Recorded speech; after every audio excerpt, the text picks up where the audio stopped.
right wing or left wing? I really like buffalo wings.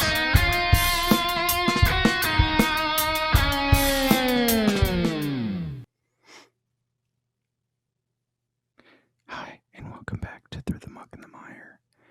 This is the ASMR special edition episode. Just kidding. Welcome back to Through the Muck and the Mire. I'm your host, David Hollifield, and tonight I'll be speaking with a good buddy of mine, Chris Camp.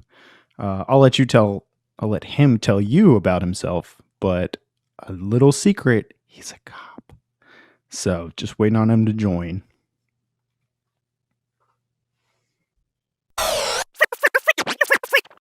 Hello, my people. I just wanted to say real quick that, believe it or not, this is like an hour and a half episode, but we cut out probably an hour's worth of it because that particular portion of it centered around the high profile shootings over the last few years. But this was like an off the cuff conversation that me and my buddy just had. It was kind of not really planned out. Neither one of us like prepared notes or anything for this. It's just a straight up conversation. So we decided, other than the hour and a half worth of information that we're going to talk about now, those specific high profile shootings deserved a little bit more attention to detail. And I'm probably also going to lump in with that some more specific cases on qualified immunity. We talk about qualified immunity in here, but we didn't really talk about any specific cases that I had a problem with. So anyways, enjoy the rest of this and tune in for the next one. Hope you enjoy. Freak out, yo!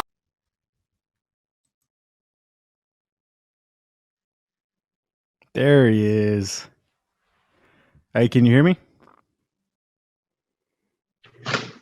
There you are. What's going on, bro? All right. So first off, Fuck your bitch in the click you claim. West side when we ride, come equipped with game. I don't even talk like that, man. I'm sorry. Every time I say first off, that's the first thing that comes to mind. And I've been like listening to a lot of fucking Tupac lately, but Tupac. I'm not the biggest Tupac fan, to be honest. Well, that's because you're garbage. You're not the only one who thinks that, man. What's your shirt say? My sexual preference is often. Oh, nice. I feel like this isn't usually where my microphone is, so I feel awkward, but my old bones are hurting, so I'm trying to make sure I sit up straight. I get it. I have bad posture these days, too. Yeah. So I guess go ahead and first off, introduce yourself real quick. Let's see. Chris Camp. Should I give a whole occupational background while I'm at it? I think that's relevant. Okay. At this point, I'll say right at 6 years of law enforcement experience, SWAT team experience. I also served as a detective for a while, and 13 years in the U.S. Army Infantry, currently a staff sergeant. Nice. All right. So are you currently with law enforcement? I am not at this moment. I've currently been out of law enforcement for almost a year. Okay. And you got out of law enforcement because of changes in law enforcement, right? Is that right? More with issues I had with my agency at the time. Okay. I just remember we were talking about some of the things that were getting pushed forward, which is going to be a big topic, mostly what we're going to talk about tonight, probably. And I know you were like kind of pissed off about some of the changes that they were trying to make that, Yeah, it was kind of more of how my command was handling certain things. I just felt like they were pandering to certain individuals at the time. That's all. Which individuals were they pandering to? The individuals who had the complaints, whoever they may have been at the time. Gotcha. All right. Well, so the first thing that you wanted to talk about was this Kentucky bill. Then it's I don't have it pulled up, the exact language of it, but essentially is it's now in Kentucky, at least. You said that this is already a thing in Georgia, but in Kentucky, it's a new law that you can be charged with a crime for taunting or insulting a police officer. Not necessarily for a taunting or insulting. Well, taunting a police officer in Georgia more of fighting words towards anyone, police officer or not, Right. whatever you consider fighting words to be. Mm-hmm. Yeah. What's the language of that sound like? Is it like you have to have like physical, like a threat of physical violence? I meant to look up that OCGA before we got on, but I'm gonna try to look that up while we're having this discussion right now. That's fine. I'm going to be cutting and editing this, so we can always look it up and reference it. Got you. What are you drinking on, man? This is some Johnny Walker, and I made it into a old fashioned. Got you. What about Crown you? Royal XO. Nice. Shit, I was gonna say something. Yeah, Must I not don't have been important. know. No. Oh, well, I guess I should also say I'm glad, we finally got to do this. We've been talking about it for a while. Right. It seems like you've been tired of my liberal bullshit. No, At least not that's what necessarily, people man. like to say, my liberal bullshit. But Right. Yeah. You're liberal bullshit, but I'm more liberal than you think I am. I just feel like there needs to be a cap on certain things. right. And I think I'm more conservative than people think I am. It just depends on the topic. Right. But yeah, I'm glad to have you on. Definitely, man. So you can go ahead and twist up and misconstrue my words live. Well, I can promise you I will not edit any of your words to make you sound different. But so as far as that bill is concerned with Kentucky, theirs is like it's specific to police officers, Right. and it includes the words like insult, provoke, or whatever, and it says like basically any words that I think it's important that we just go ahead and try to look up the exact language before we speak on it. Okay. Just so we know what's in the bill exactly. Here we go. The bill will make it a Class B misdemeanor if someone accosts, insults, taunts, or challenges a law enforcement officer with offensive or derisive words or by gestures or other physical contact that will have a direct tendency to provoke a violent response from a perspective of a reasonable and prudent person. Okay. So yeah, I mean that's taunting somebody to the point that a reasonable person would act violently because of it. Right. So I guess the question is at what point would a reasonable person hate you because of your words? Let's see. If they're not, assuming that they're not threatening violence to you, but they're let's say call you a pig. Right. Is that like a reasonable person punch me in the face for calling you a pig? Absolutely not. Call me a pig? No. But you fucking pig, I'll beat your fucking ass, blah, blah, blah, blah, blah. You're not shit. Fuck you. Fuck your mom. Fuck your father. Fuck your kids. I'm going to fucking rape you tomorrow night. Yeah, like at some point it becomes too much. And Gotcha. A reasonable person, just not a cop. Let's just take it being a police officer out of this, because a reasonable and prudent person, like at some point when you're not provoking a response from anyone, you're just standing there and you're just getting yelled at for no fucking reason, you're gonna fucking get upset, and you might just want to slap the shit out of somebody at some point. Yeah, I mean, I can understand wanting to slap somebody, but actually doing it is So stop. Stop. It didn't say anything about actually doing it. It said wanting to, that it might provoke a response. It didn't say that I'm allowed to punch you for it. It says that it may provoke instead of punching you, I'm putting handcuffs on you. Fair enough. I feel like it's just the wording of it sounds like it's you're blaming somebody's physical response on somebody else's verbal actions. And it's like if it's literally like, you used some threats of violence in your example that were like, I'm going to rape you tomorrow night, or I'm going to beat your ass, or whatever, like those things, if you actually fear an imminent threat, like that's already a self-defense. Like if somebody says I'm going to beat your ass and you believe that they're actually about to try to do it, that's already self-defense. Like you can already defend yourself in that situation. But if they're saying like, all pigs should die or like any of that kind of stuff. Like those are just words. Like that doesn't mean like, I don't know. To me, that if that is going to be the type of things that get charges, then I think it's kind of stupid. Okay. So let me ask you this. If you were sitting down in a restaurant and someone walked up to you and just said today, just because you had on a red shirt and poured water on your lap and walked away, what would be your response? I mean, I'd probably hit him. Maybe. Why? It's just water. That's still technically an assault. But it's just water. So it's. I mean, were you hurt? I don't think I would. So let me ask you this: you'll probably punch the shit out of them. It's still technically an assault. Maybe. So if I went into a neighborhood to break up, let's say, an unruly crowd, and I started getting shot with fucking water guns as a cop, am I able to fucking body slam somebody on the ground then? Because that's technically assault. Probably. If you're gonna agree with it, then fine. Because I agree with you too. That there has to be a cap. It's like It's just water, man. Like, okay, so I'm supposed to let 1,000 people fucking pour water on me just because it's just water. You know what I mean? So yeah, I mean, like, it has to be like, I'm all about free speech. But do I feel like people should be allowed to say whatever they want, whenever they want, to whoever they want to say it to, however they want to say it at any given time? Fuck no. That's not free speech. No, yeah, free speech with a cap. All right, because So I shouldn't be free though.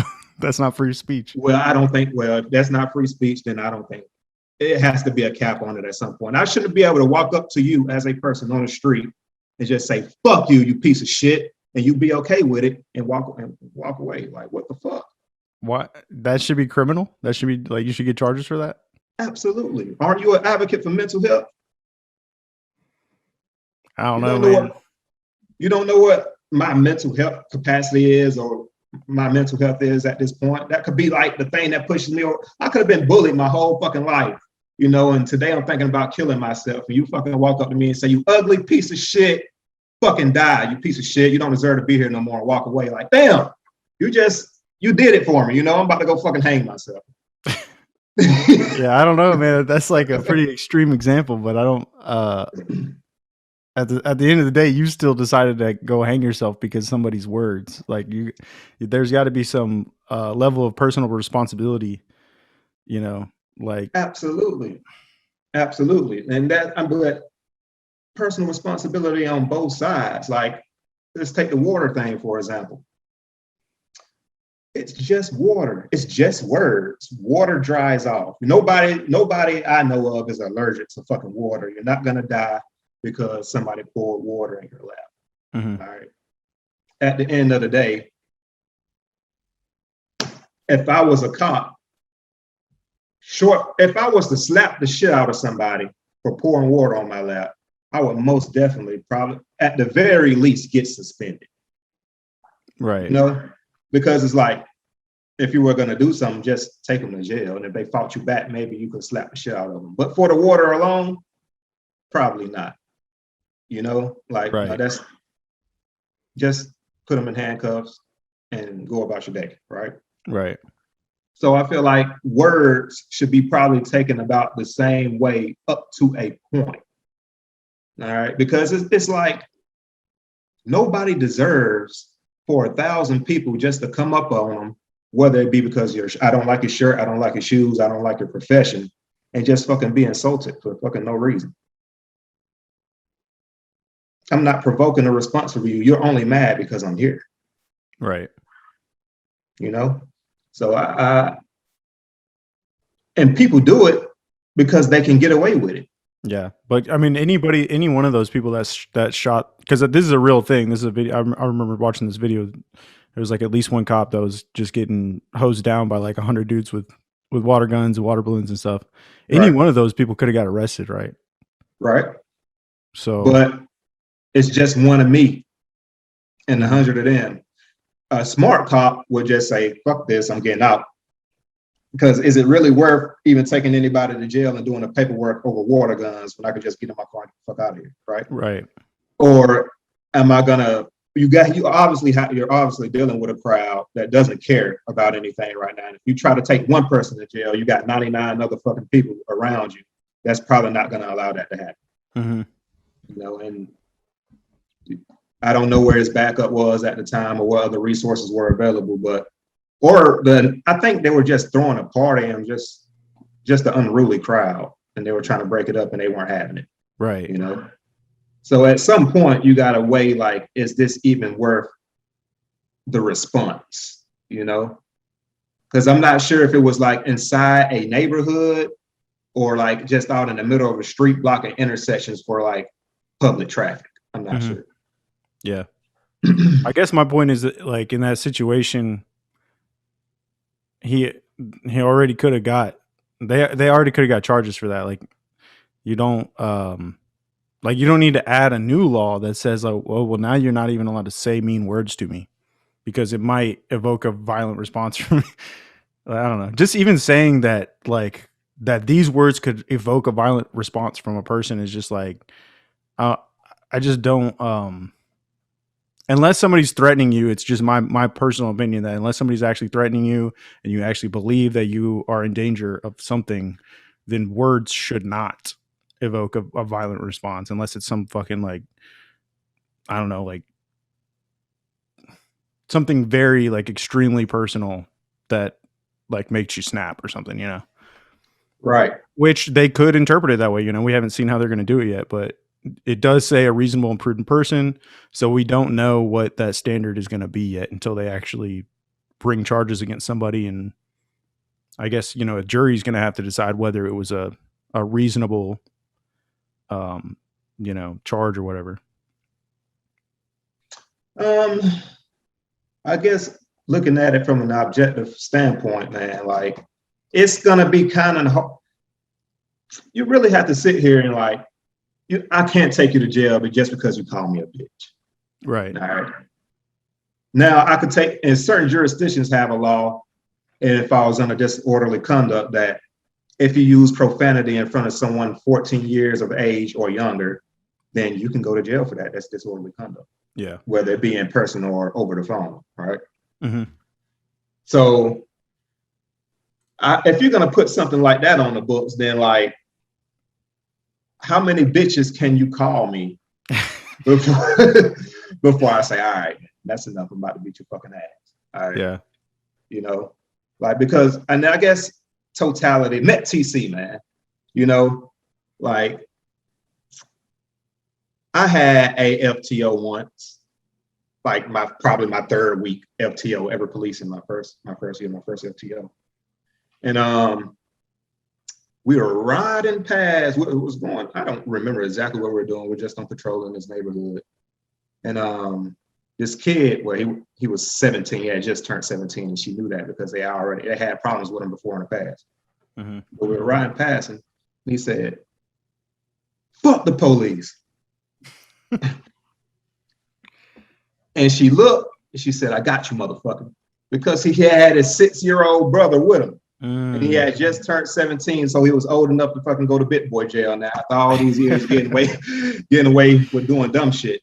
Yeah. So she turned around, hit the lights, and hooked him up probably within like 10 seconds. It's like, damn. At the time, I'm like, fuck did he do? He said, fuck the police. All right, well, fuck the police, man. I don't fuck with the police when I'm not at work either. You know? But like, it can get to a point where it's like, all right, we just gonna lock people up for talking now. I get it. I get what you're saying. But these people are like, they're not being reasonable. Mm-hmm. If you don't like me, you don't like me, and just give me the fuck you and go about your business. But don't don't yell in my face, fuck you, you fucking pig, you piece of shit, you're not shit. I pay your salary. I don't give a fuck about that. I still have to pay taxes too. So, like, I mean, all right, man, when is enough enough? Right. You know? So I guess, do I think you should be able to beat a person's ass for that? No, but there should be a punishment for it, whether it be a fine or fucking 3 days in jail. I don't fucking know, you know, but it should be some type of punishment for it. For crossing the line with With people in general. yeah, just okay.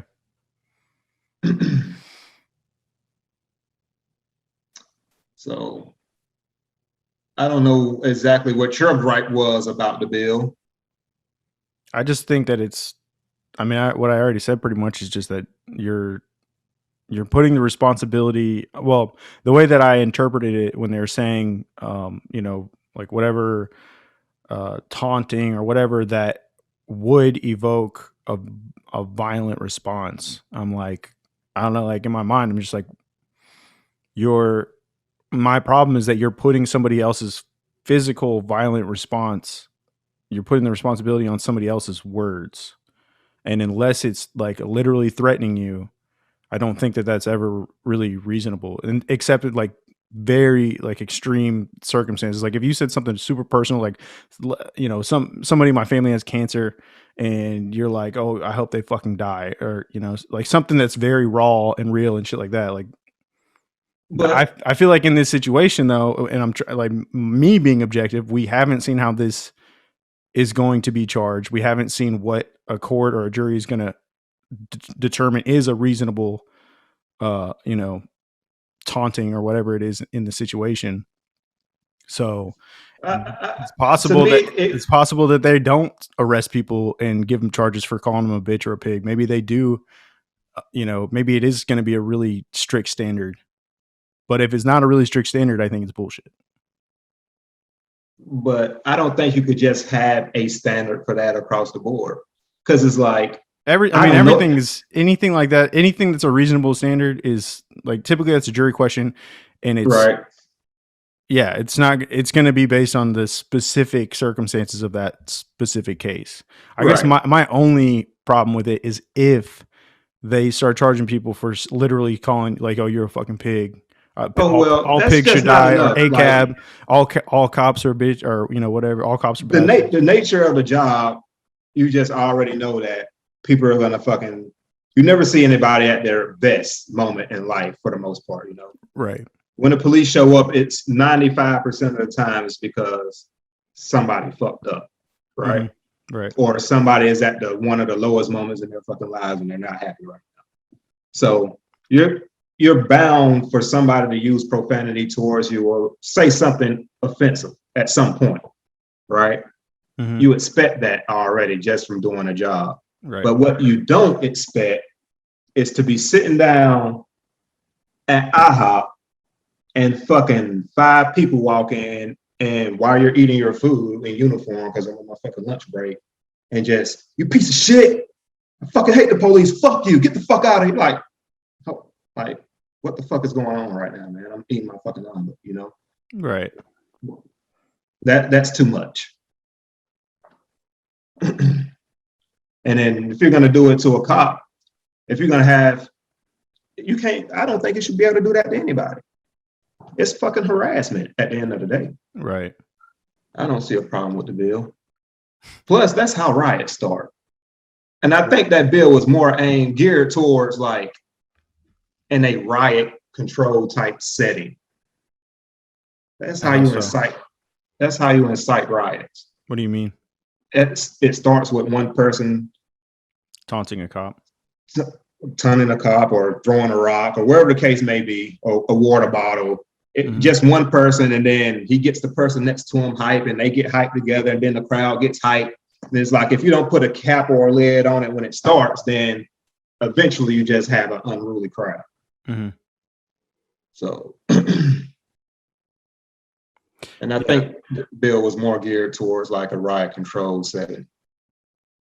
I'm not sure what type of laws they had on the books for that already, because I know inciting a riot, that falls under that OCTA in Georgia already.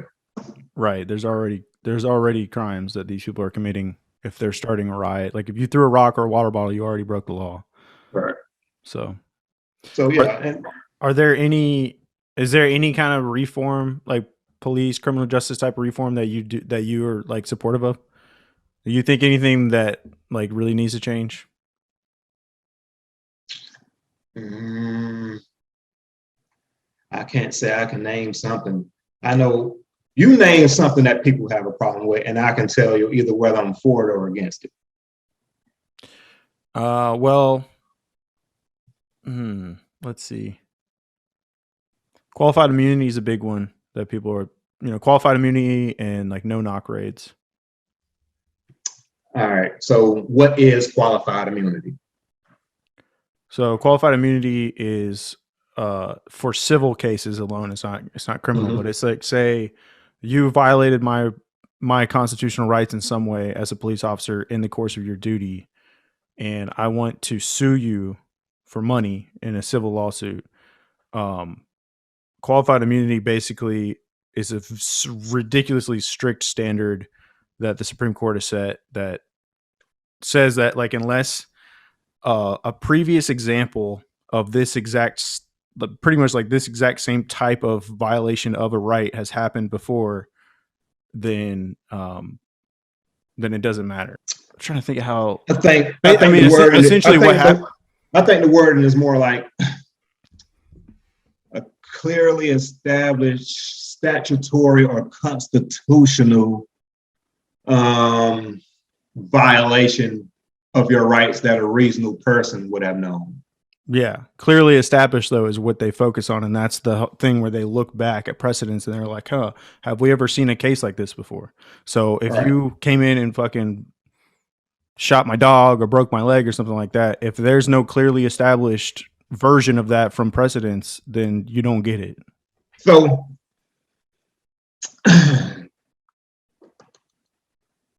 as a you're a law student. When you graduate, do you expect to know every fucking case law or every constitutional right down to the T once you graduate and remember it? No.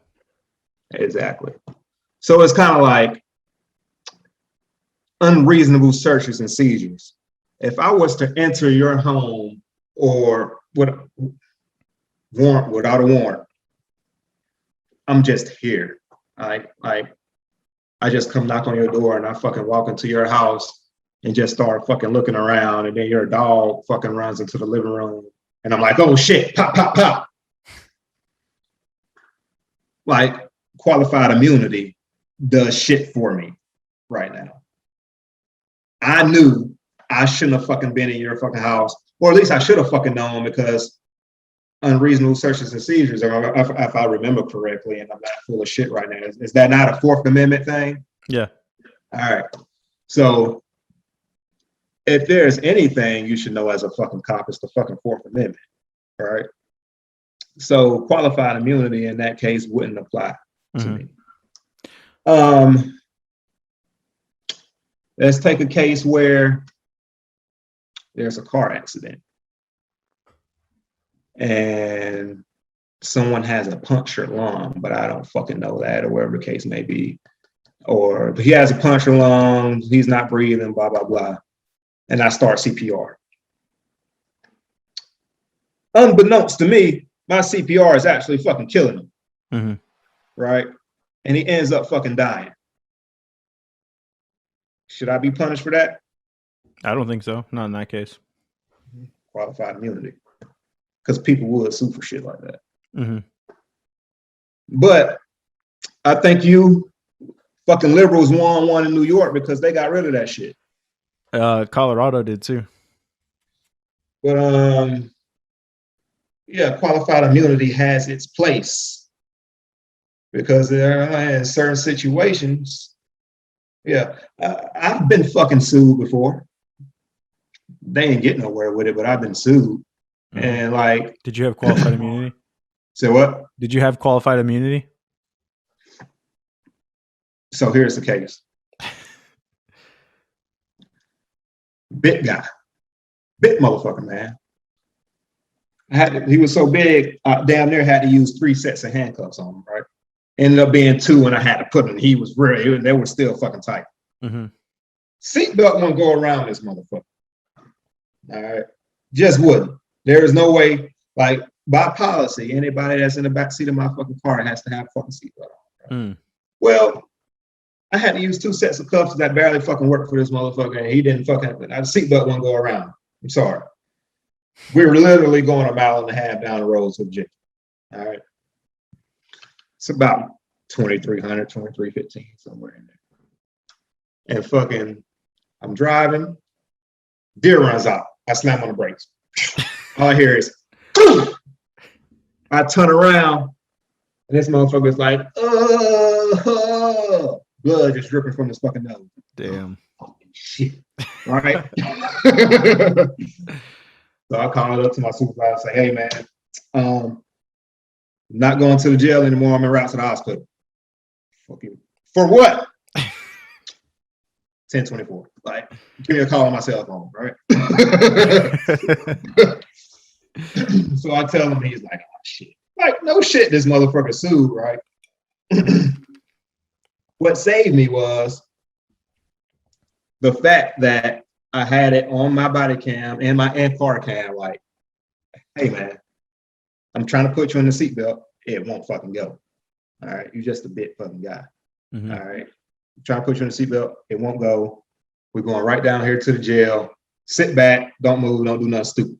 All right, going right down here. Well, shit, the stats say most accidents happen within fucking 2 or 3 miles of your home, right? Yeah. Shit, that's what happened. That's crazy, man. But yeah. Yeah, I mean, I don't think you should have been. Yeah, I feel like that's reasonable. That you should not have been held liable for that. So, I believe qualified immunity has its place. There's been many times cops and police departments have been fucking sued civilly, and people have won. Mm-hmm. Qualified immunity didn't save them.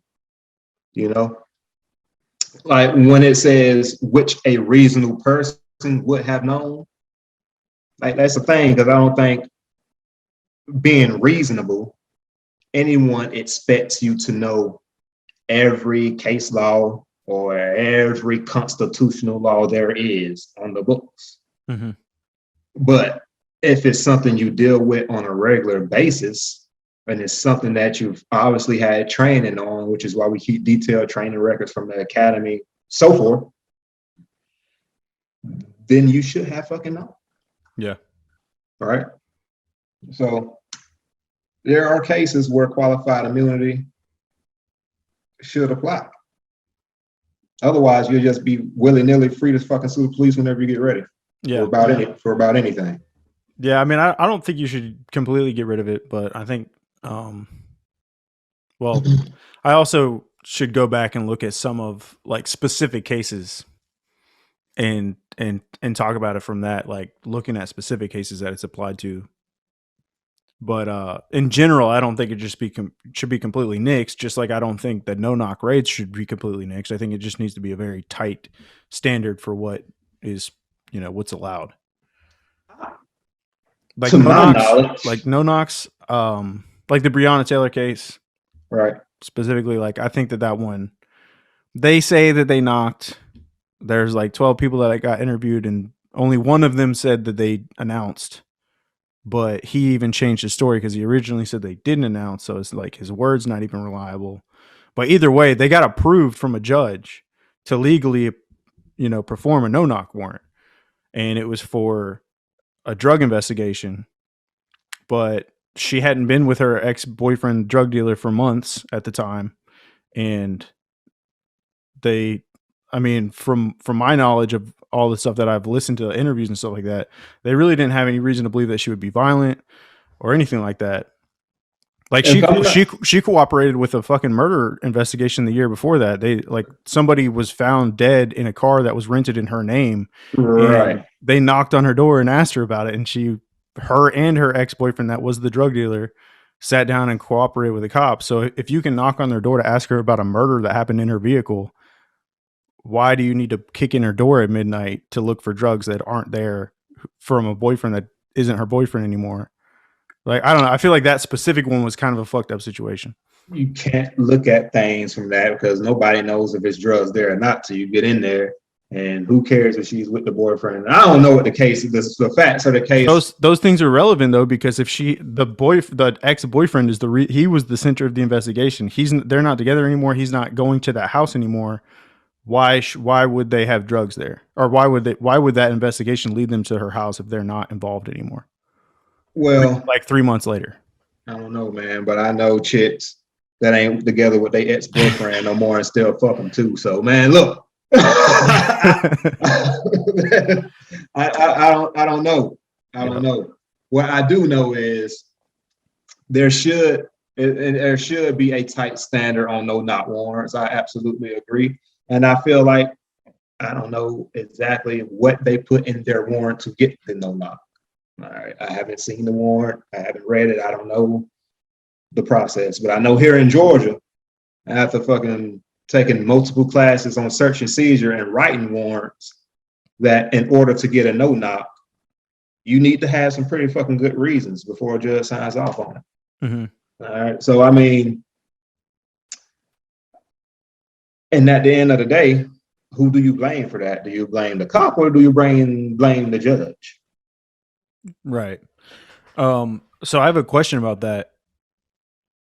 I've heard cops say, their main reason for doing a no-knock raid for drugs isn't because of fear of violence. It's because they want to preserve evidence, because if they knock and announce, then there's the chance that they're going to flush the drugs or whatever. That's been like the number one thing that I've personally heard cops say is like, oh, well, we do no knocks because we don't want them to have a chance to flush the drugs, not because they're like, oh, well, they might shoot at us. So has that been your experience? I was always told, being on SWAT, that this is just a drug warrant and I'm not getting killed over no fucking drugs, So there has to be a reason other than just evidence preservation in order to get a no-knock. That's not good enough for a judge. Like, I don't want them to flush the fucking evidence, That's not good enough, because you can use that same logic of, like, if it's an arrest warrant for like aggravated assault, like, I don't want to knock because I don't want to give them a chance to fucking go out the back door or whatever the fucking case may be. You know, that's still technically evidence preservation, or at least fucking you're there for that person, so you don't want them to leave, right? Mm-hmm. So you need something more than like, I just don't want him to flush the drugs, or I don't want him to know that I'm there.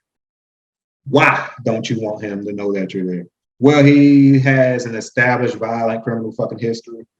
I had a CI tell me that he fucking keeps fucking so-and-so and so-and-so, so-and-so gun here, and there. Fucking, I've used this CI for fucking so long. He's been right this many times. I've used him on this case and this warrant, blah, blah, blah, blah, blah. And he's a fucking felon, so he shouldn't have any guns to begin with. So you need something more than just evidence preservation, right? Right. That's never good enough. Now, what I have said about this case was, if they got a no-knock from a basic warrant and didn't falsify any information and didn't really give a reason why they wanted a no-knock and the judge signed off on it, that's on the fucking judge. Yeah. All right. But I agree with that. If they got a warrant and falsified information for the no-knock specifically, and the judge signed off on it, then that's on whoever wrote up that fucking warrant. Mm-hmm. Yeah, no, so I agree. There's that. That's where I stand with like no knocks. Yeah, or at least that case in particular. I was talking about this yesterday with somebody too, and I was like, they got approved for a no knock, but their story, which I was listening to some of the grand jury testimony, the recordings are on YouTube if you want to listen to any of that stuff. A couple of the cops, like, their stories didn't exactly match up, but regardless, like the final story was, we got approved for no knock, and then before we actually performed the search, we decided that it's just a female. There's no reason to believe that she's violent or has weapons, so we decided that we were going to turn it into a knock and announce. And that seems, I don't know, it seems weird to me that you would get approved for a no knock and then randomly before you go actually perform it, decide, because you like you said, you got to go through some extra work to get a no-knock as opposed to a regular search warrant. Like it just seems strange to me that they would go through that trouble, get a no-knock, and then randomly decide, I think we're going to knock and announce instead. So like, is that common, or? I wouldn't say that it's common, but it happens. Yeah.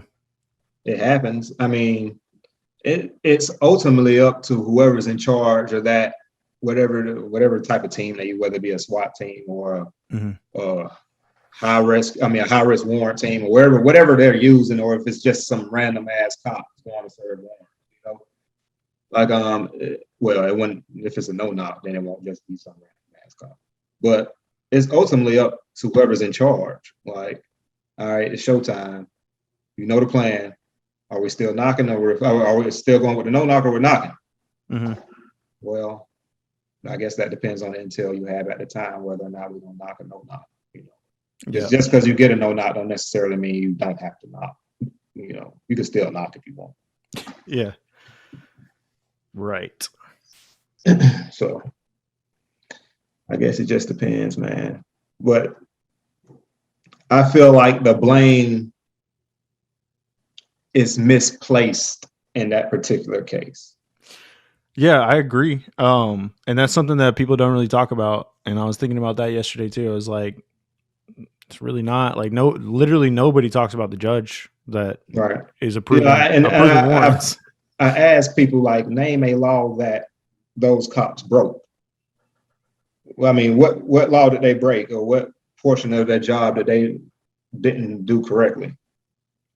You can't really name one other than they shouldn't have been there. But why shouldn't they have been there? They got a warrant, something put them there, right? And until I can find the warrant, until I can read the warrant, then I don't know that, Yeah, I mean, I agree with that 100%. I don't think that they should have, in that specific instance, as a Monday morning quarterback, got a no-knock warrant, even though they say that they knocked and announced. I don't think that they should have done that for her specifically. Like her boyfriend. You really can't say that though without knowing what's in the warrant. Right. But what I was going to say though is, regardless of whether they should have got it or not, that falls on the judge, not on the officers. If they got approved for it, they didn't do anything wrong technically. Right. Unless they falsified information in the warrant. Right. So, but yeah, and if that was the case, I feel like we would have known that already. Yeah, for sure. Probably. But yeah. Is that stuff looked at in like, would they be able to review the information that was given to the judge for the warrant? Those warrants are always kept on file. They don't go anywhere. So the warrant itself actually lists the reasons that it's absolutely, like the evidence that was given to get the warrant in the first place. Absolutely, all of that has to go in a search warrant. It's not like a search warrants are much more meticulous than just like an arrest warrant for an individual. I remember a little bit about it because I know, like, specifically for a search warrant, it has to say what they're looking for and like what areas of the building or whatever that they're going to, that they're allowed to search. It's a lot. Depends on what's in your warrant, defines on what and how you're allowed to search. Because if I'm looking for fucking something as big as a coffee table, then I shouldn't be opening up drawers in the house. Right. Gotcha. So it just really depends on the details of that warrant. Yeah. But I didn't know it had. So I know that I listed what they're looking for and where they're allowed to look for it, but not evidence that was given to the judge. Yeah, because you have to justify it. You have to justify why you're searching this particular place for this evidence. Like, why do you want to search their home for this? Why do you think it's there? Otherwise, I could just be like, I want to find drugs and just fucking go anywhere and fucking search, Right. But you have to give like the place and reason why you think those drugs are there in this home. So that's why I said, like, something put them there. Right. if they got the warrant for it, you know. Yeah. Yeah. Unless the judge was just an asshole. But that happened. Was I'm not being going to say that that's lenient, happened. unless Yeah, he's a that lenient happens. judge. Because I've been ran across judges like you just see them so often, and they read so many of your warrants, they're kind of like, oh, what's this one? And I'm like, blah blah blah blah blah, as he's signing, and he's like, here you go, you know. Yeah. And that's on the fucking judge, Right. you know. There's a new I'm pretty sure it's at the Supreme Court now. There's a case about an older couple that were arguing with each other. At least this is the article, what the article said. I don't know maybe the actual facts of that day were different, but from what the article said about the incident was that it was an older couple that got into an argument, like just bickering back and forth, nothing serious. And the husband jokingly grabbed his pistol and put it on the table and said, "Why don't you just get it over with and kill me now?" or something like that. Right. And then like she got pissed off. They argued some more and he left the house. He comes back home. She leaves and calls, I think she calls the cops and says that he's suicidal or some shit like that.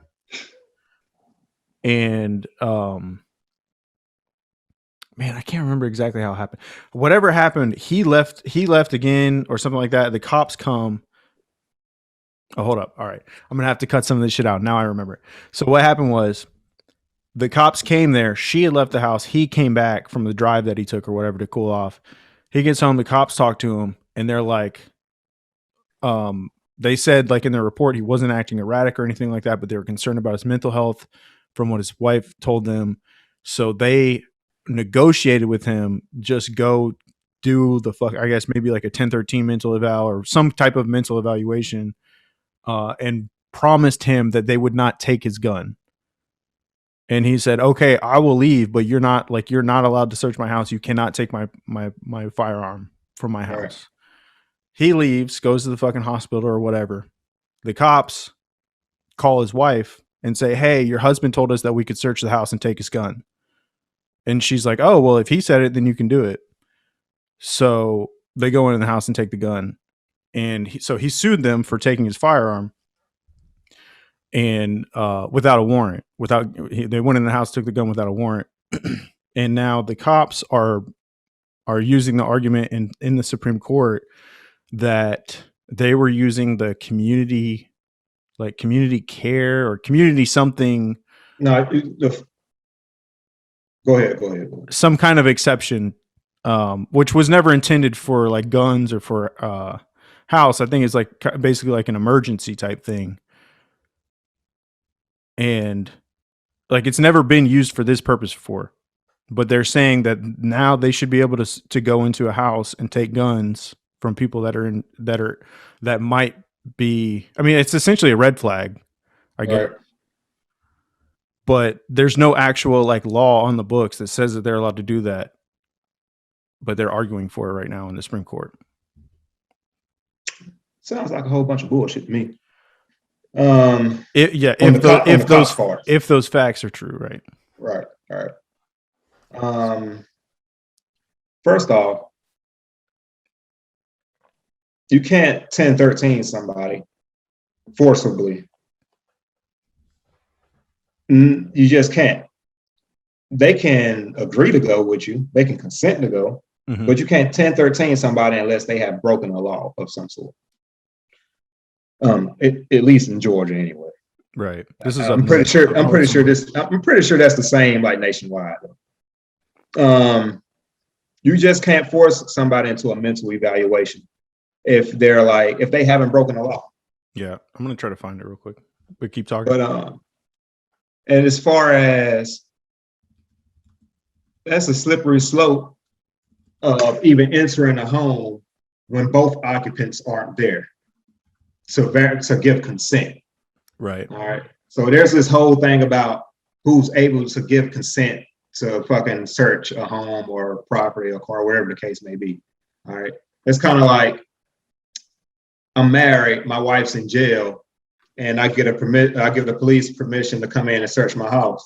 Well, it's still my wife's house too, but I mean, a reasonable person, she's in fucking jail. She doesn't really have anything to do with what's going on. But if my wife is at the fucking store and I'm expecting for her to come back in fucking 15 minutes, and I give you consent to search the house, you still need her consent too. Yeah. You know? So for you to come back and say, well, your husband said that I could search the house. Mm-hmm. That's kind of bullshit, because you need both people there for that. Unless they have it recorded or in writing, then that's different. Right. Yeah. So I found this article is Forbes, and it's talking about the Biden administration is urging the Supreme Court to rule in favor of the police.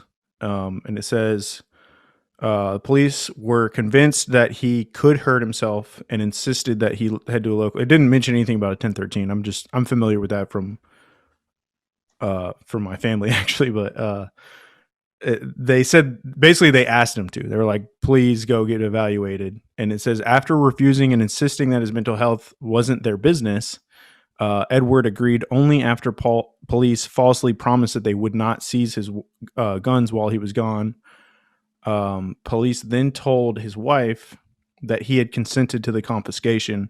Believing the seizure was approved by her husband, she led the police officers to his 2 handguns, and they were promptly seized. Yeah. And then, it says the officers argued their actions were a form of community caretaking, a narrow exception to the Fourth Amendment's warrant requirement. Nah, that's bullshit. And so, all right, so that was a part I forgot. That community caretaking exception that's for like impounding a car, right? Shit like that. Like you can inventory a car after you impound it, but you had to impound it to get it off the street because you didn't want somebody to hit it or some shit like that. Right. Not. Oh well, we tricked this dude into giving us his guns. Right. So, I mean, that's not even through the courts yet, so we don't know how that's gonna turn out. But it sounds like a bunch of bullshit. Yeah, see, because that's the type of thing that can be. To me, it kind of reminds me of like it's kind of like a ongoing. I don't know if you'd say a stereotype or a joke, but like cops in traffic stops, saying, "Oh, I smell weed," and using that as an excuse to search a vehicle or something like that. You get what I'm saying? Like whether or not cops actually do that. No. I mean, if I ever said it, it's because I smell weed. Right. But there probably are cops out there that are just like, I can say it and I can get away with it. Right. I'm not going to say that doesn't happen. But I will say, I don't know, man. But anyways, that's like one of those things where like, if I'm patting you down and I'm not supposed to go in your pockets, right?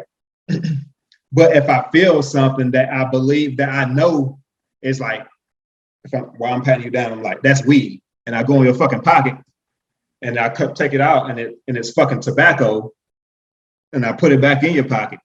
I was wrong, but like, you can get away with doing shit like that. I'm not gonna fucking say. Yeah, people. No, I'm talking about cops like straight up fucking abusing their power and being like, just let's say a cop has a stereotype about somebody, whether it's a fucking a punk skater kid or fucking somebody wearing baggy pants or whatever. A cop that's not a good cop pulls over a car and just decides I want to search this vehicle. I'm gonna do it whether they want to or not. I'm gonna tell them I smell weed. Right. And use that as an excuse. I'm not never gonna say that doesn't happen because it's fucking pretty. It could happen because like who's gonna tell me I fucking don't? Right, exactly. Like, it's just something that you could do if you wanted to. It could easily be abused. And that's the way that I look at this is like if you can, because this is completely avoiding the whole process of getting a warrant at all. This is like, oh well, community caretaking, whatever fucking bullshit reason I decide to go in your house and fucking take your shit because I'm community caretaking, I don't have to get approved for a warrant. I just have to I just have to wait until we get in front of a court. Like I've already done the damage. It's already happened. Later when it gets asked of me, why did you do it? Oh, I was just community caretaking. In that particular case, not only did they fucking go into the house, they actually seized shit within the house, you know? So if even on an inventory of a vehicle, right?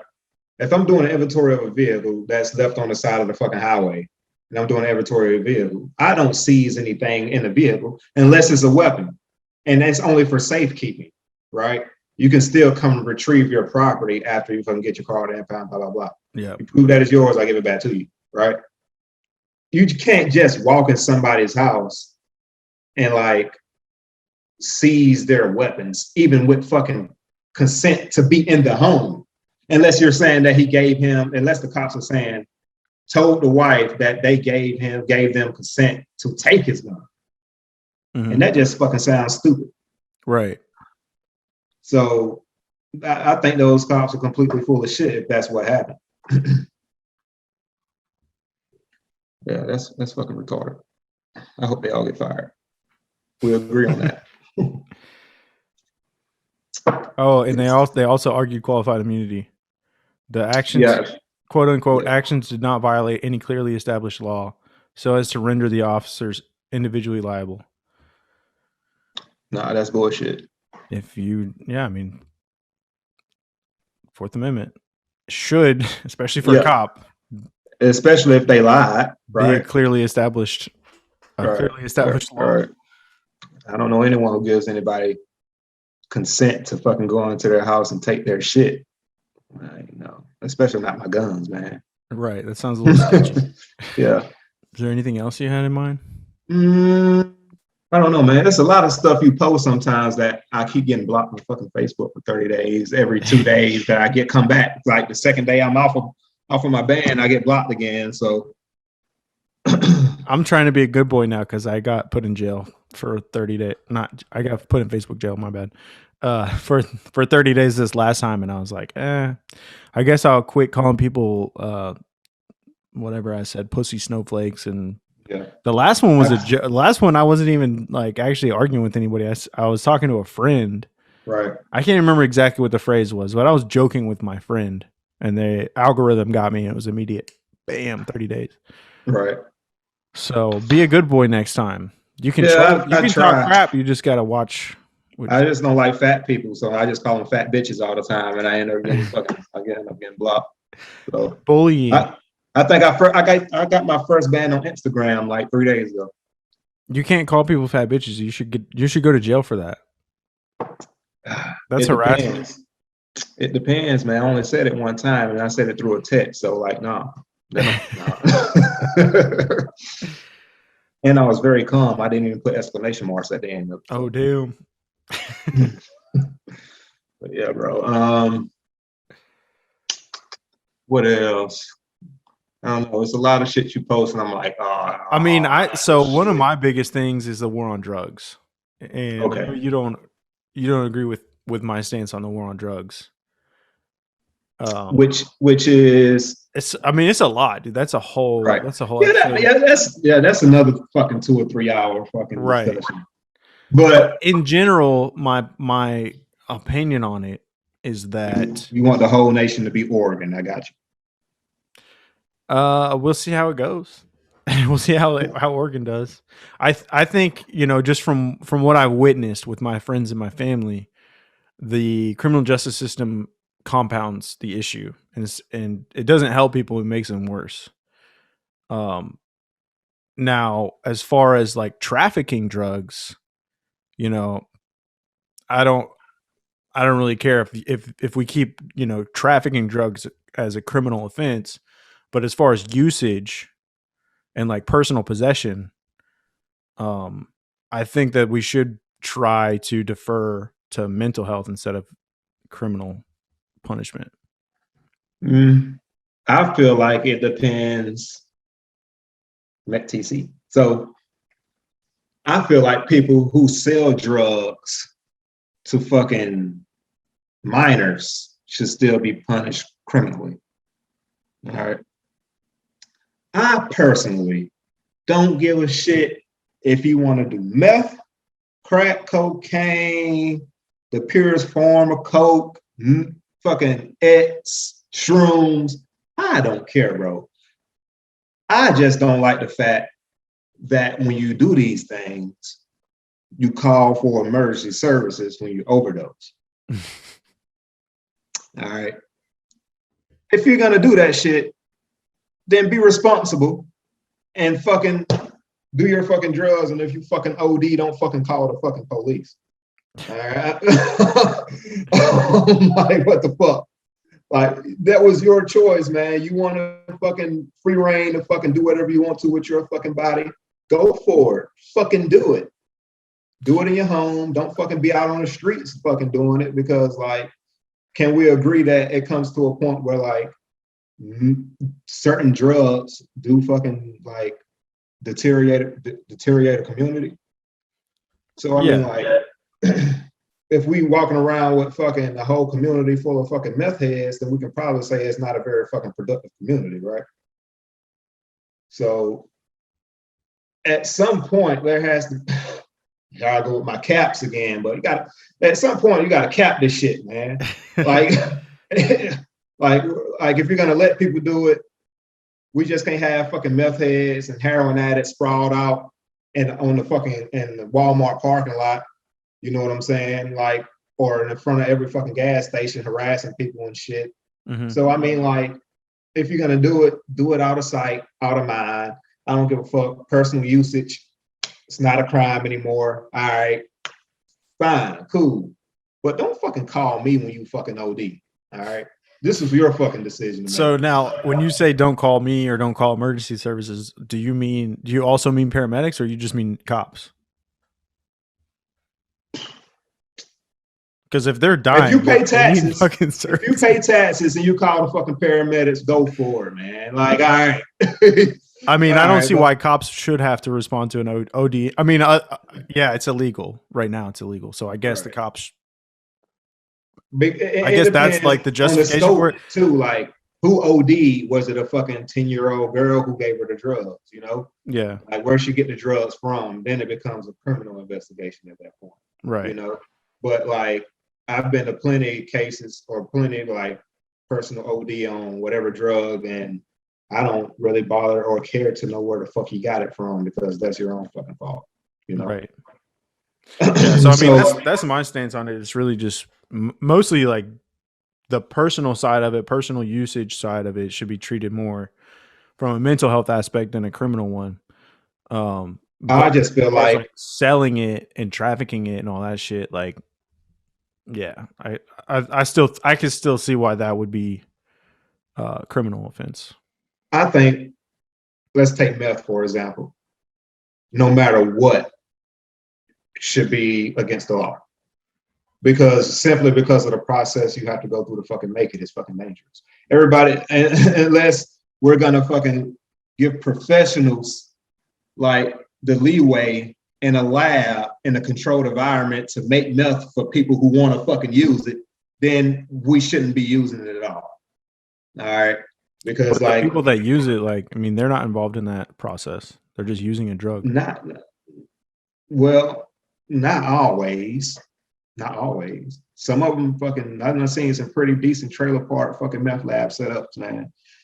But even then, the people that are using it are still giving the people that are making it the reason to make it. Right. So it should still be criminal to me at that point, because meth labs have fucking killed innocent people. I can't say the same for marijuana grow houses, you know, and I never heard of a marijuana grow house blowing up in the neighborhood, right?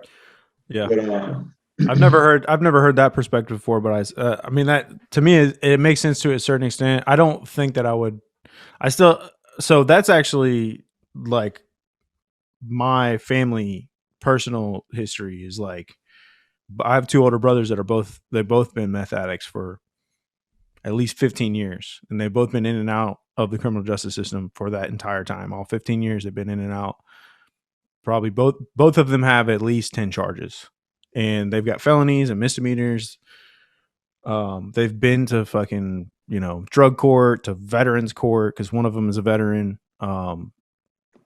they've been through all this shit, and the way that we handle things now is not helping. At least that's been my experience and their experience, like, or my experience watching them go through it is like, okay, so the first couple times that they got arrested, now because they're recreationally using this drug, they have a charge on their record that is affecting their ability to work and make money. They're developing this addiction, and at the same time losing their like ability to provide for themselves, and these things start to kind of compound on themselves.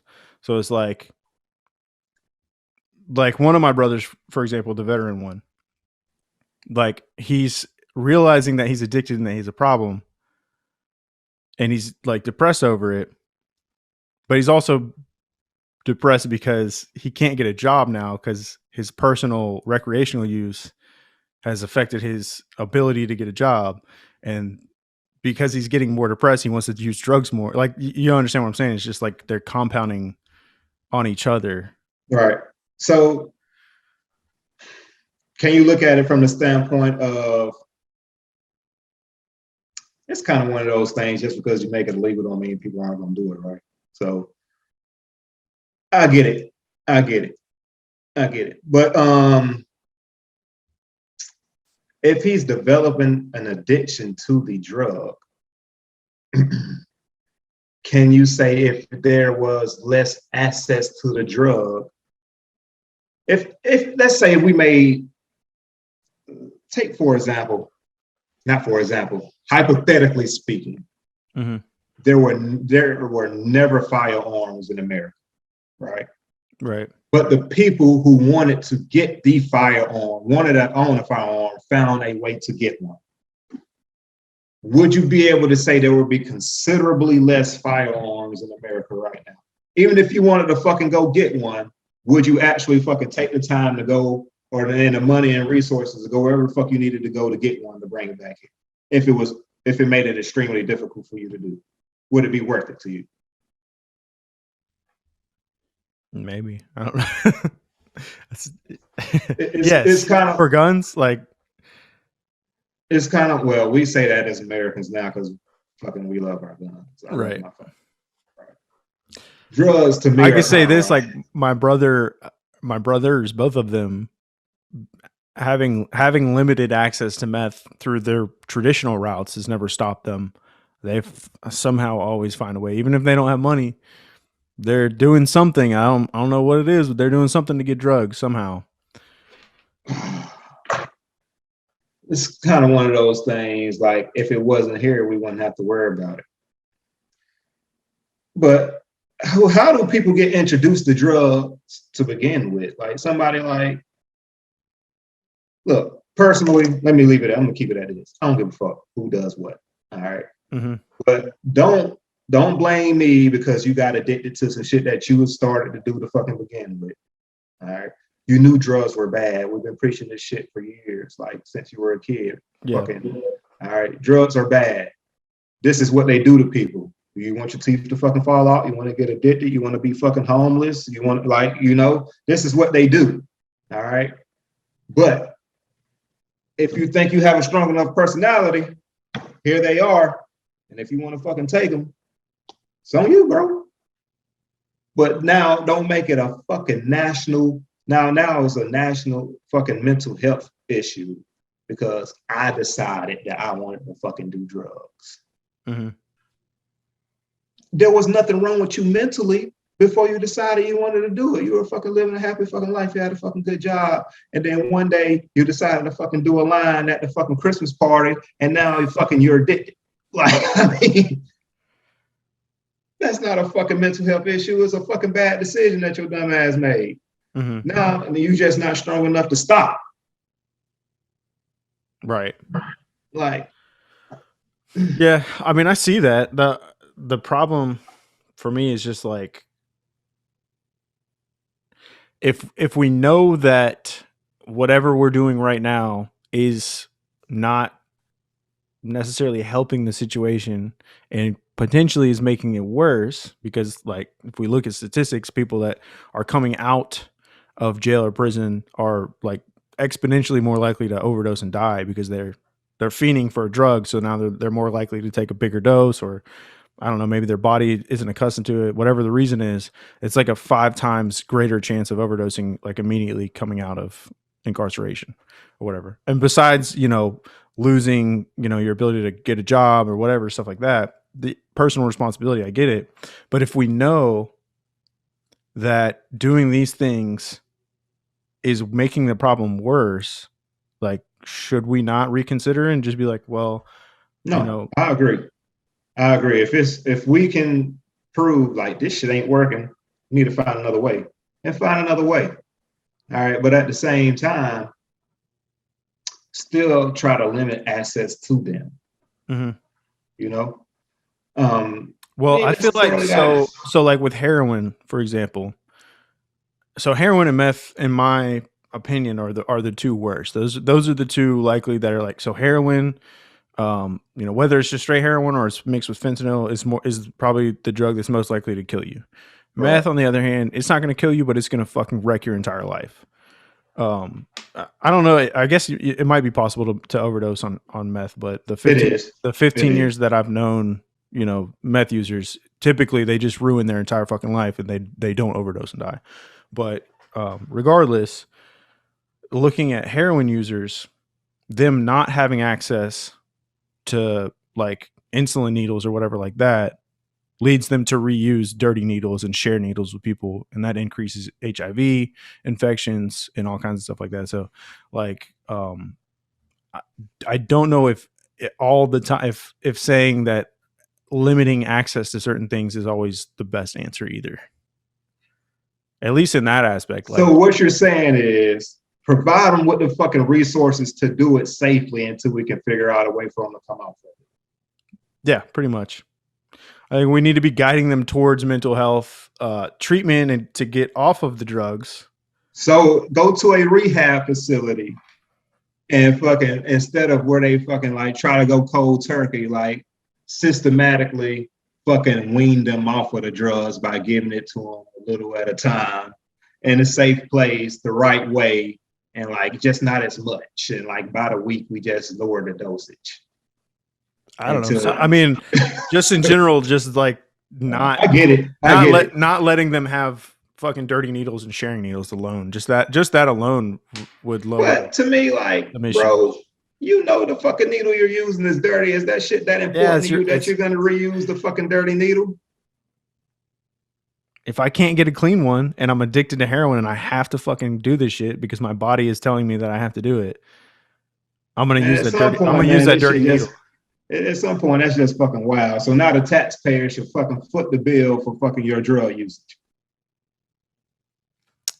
I mean, I'm obviously I don't like using my tax money for shit, but I don't know. I guess you have to do like a cost benefit analysis. Like us, we're footing the bill for their emergency services and whatever else from them not having access to clean needles. Now they've developed HIV and they're spreading HIV all over Atlanta. All based on their all fucked up decisions to begin with. Mm-hmm. So is it going to cost us? Is it going to cost us more to have clean needles, or is it going to cost us more to pay for whatever fucking medical services come from transmitted diseases? Right. And we can also. But does that benefit? Do you really think you can? Does that benefit society as a whole just to keep giving fucking drug addicts more fucking drugs? If it's in a process to get them to not be abusing drugs, sounds counterproductive to me, to be honest. It might not sound right. There's got to be a better way. Let's agree that what we're doing now isn't working, but fucking, there's got to be a better way to do it than that.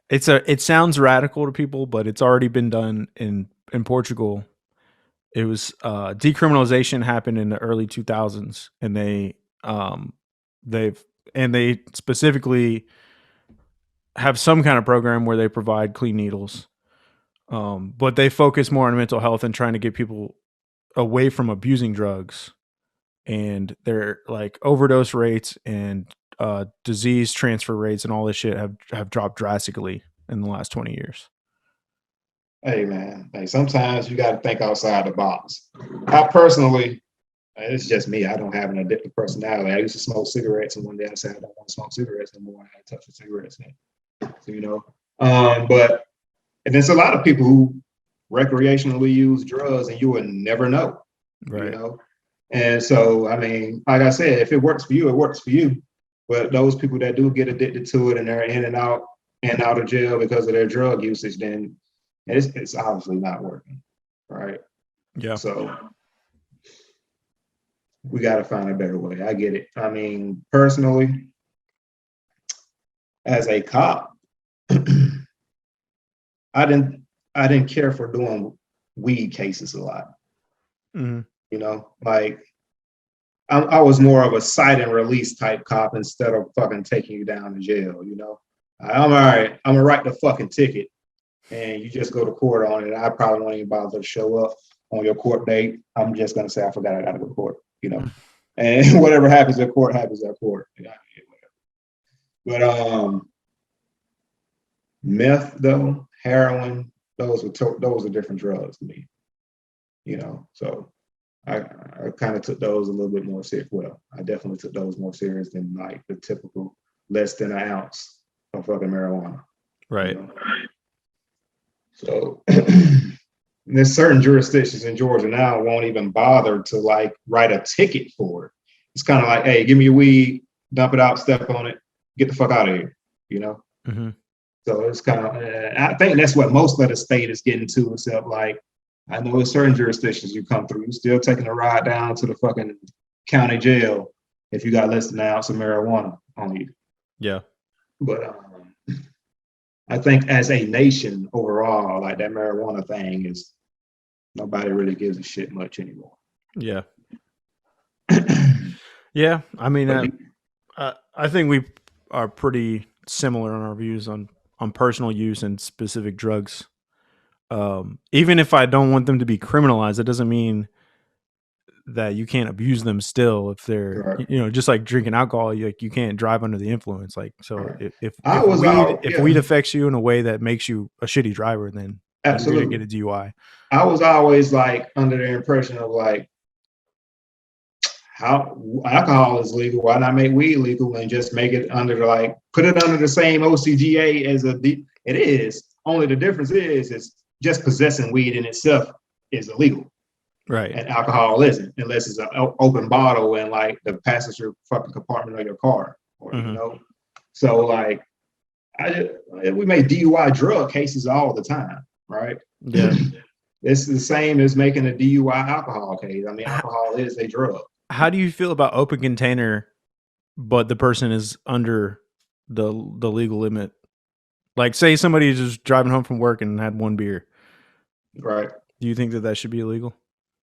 Driving home from work and had one beer? Yeah. Just people drive home. I mean, there's no law against drinking and driving. The law is drinking above the limit or drinking and driving and performing an unsafe act.